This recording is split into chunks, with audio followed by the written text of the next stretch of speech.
Hi, I'm Mike from 1A Auto. We've been selling auto parts for over 30 years. We're dedicated to delivering quality auto parts, expert customer service, fast and free shipping, all backed by our 100% satisfaction guarantee. So visit us at 1AAuto.com, your trusted source for quality auto parts. In this video, we're going to be working with our 2006 Ford Explorer. We're going to show you how to remove and replace your vehicle's lower control arm. Our new part comes with a ball joint in it. If you like this video, please click subscribe. We have a ton more information on this and many other vehicles, and if you need this part for your truck, you can follow the link down in the description over to 1AAuto.com. Here are the items you'll need for this repair. Using a 19mm socket and a breaker bar, loosen the lug nuts on your tire. Raise and support your vehicle. We're doing this on a lift to make it easier to show you what's going on, but this job can be done at home on a jack and jack stands. Finish removing your lug nuts. You should be able to do this by hand at this point, but you can use a ratchet if you need to. You can then remove your wheel and tire. It may be a good idea to apply some penetrating oil to whatever parts you're going to be working with. Put a 17mm wrench on the nut on the top side of your sway bar link and brace it against the frame of the vehicle. You can then use a 16mm socket and ratchet on the bottom to loosen it. The sway bar link on these vehicles is essentially a series of bushings and washers with a sleeve, all held together by one long bolt, as opposed to being a one-piece unit like some other vehicles.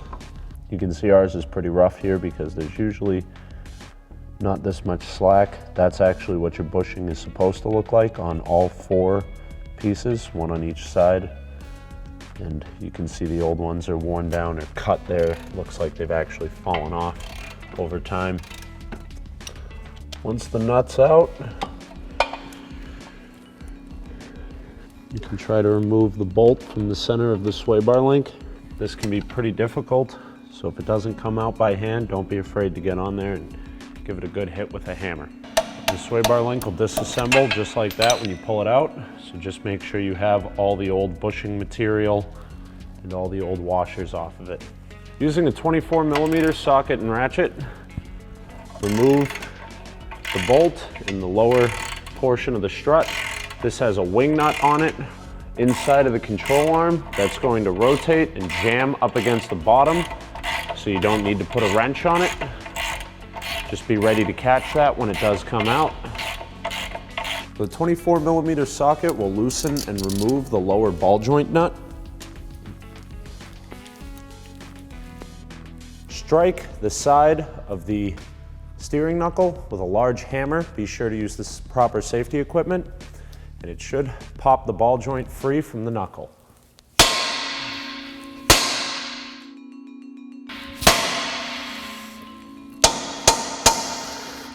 With a 24mm socket and ratchet, remove the 24mm nut on the rear of the lower control arm. This bolt is fixed in to the subframe, so we'll loosen the nut until it's flush with the end of the bolt. Move the nut and slide that rear bolt out of your control arm. Using a 30mm axle socket and a breaker bar, loosen the nut on the front of the lower control arm. And once you get it moving, you'll probably need to brace the bolt side. That's going to be a 24mm wrench. Leave the nut flush with the end of the bolt so you can help tap it loose. Then you should be able to remove it by hand and pry your control arm down. Now at this point, as long as you have the lower ball joint released from the knuckle, you should be able to sneak everything out and remove your lower control arm from the vehicle. Install the lower ball joint of your new lower control arm into the knuckle. You'll need to find the right angle to sneak this in at.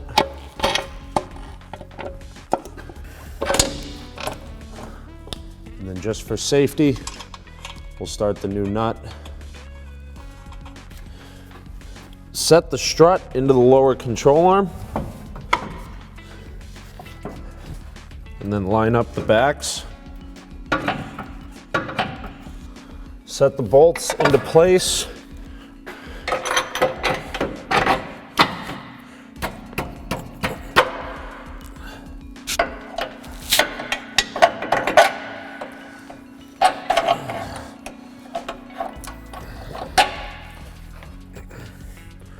And start the nuts. Now you could do this yourself with a pry bar, but to make things easier to line up, I'm gonna have a helper push down on the spindle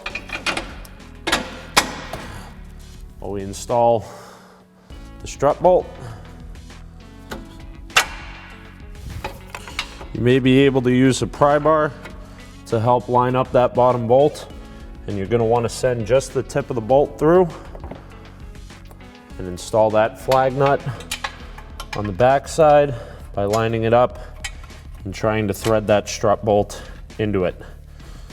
Once you've got everything started, you can bring all your bolts down close before we preload the suspension and torque everything into place. It's a 24mm socket and ratchet for the strut bolt. Again, we're just going to get that close for now. It's also a 24 on the back side of the rear control arm bolt. We'll then use a 24mm wrench on the bolt head and a 30mm socket and ratchet. This is usually an axle nut socket on the back side of the front bolt. Torque the lower ball joint nut to 111 foot-pounds.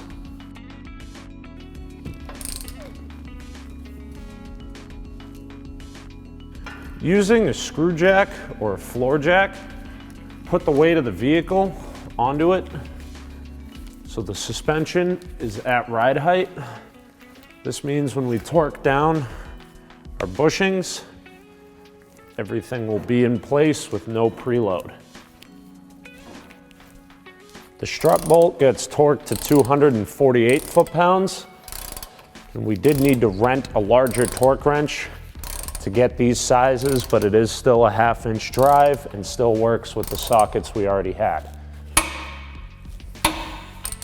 Using a 24mm wrench to hold the bolt and a 30mm socket and torque wrench, torque this to 296 foot-pounds. The nut on the rear control arm is also a 24. That gets torqued to 148 foot-pounds. Now you sort of need to build the sway bar link into the truck, so we'll start with a washer and then a bushing. We'll go up through the control arm, install a bushing with the tapered end down, followed by another washer, the sleeve,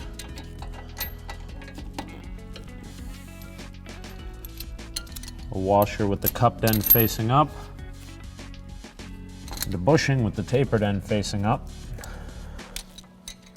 We'll go through the sway bar, install another bushing,